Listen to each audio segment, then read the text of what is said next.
真正姓刘的年母因姊妹涉嫌甲查甫囡仔凯凯虐待死亡的这个案件，二审会伫咧1月底来宣判。今仔日二校的守护团体发起游行，呼吁讲，若是涉及重大苦毒囡仔的案件，都要判重刑，落实死刑的判决。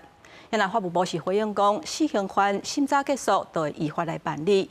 也那会师联盟是讲，会以投诉等等的方式来对话。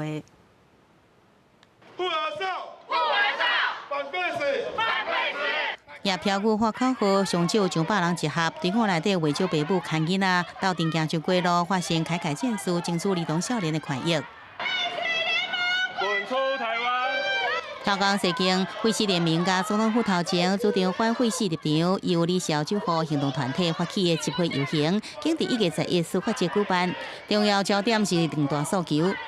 虐童不得轻判，大部分的民众还有所有的父母都是希望能够判死啦。凯案或者是甚至其他被虐待的任何幼童或者是青少年的权益本来就应该要被重视。对重大囡仔虐待案件，尤其是涉嫌甲一岁查甫囡仔凯虐待死去的4楼共带囡仔姊妹1月底即要2审宣判，民间大声呼吁司法机关重判，更加呼吁讲爱落实死刑判决甲执行，卖互台湾论做实质的废死。另外，因为3架独赛车因公牺牲的派出所长刘宗兴的老爸，这罪名被害者家属也能到现场支持。你杀人的话，那就一命抵一命嘛。一个穿着制服的警察你都敢杀了，那以后有什么人你不敢杀呢？判加害人、杀人犯无期，其实是对我们被害人的家属是无期痛苦的徒刑，这是很残忍。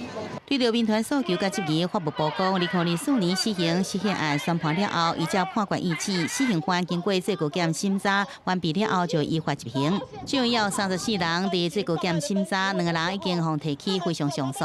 会师联盟是讲，经过内部讨论、了解诉求了后，会搁再用书面也佮甲文章寄到其他单位的方式来进行对话。记者综合报道。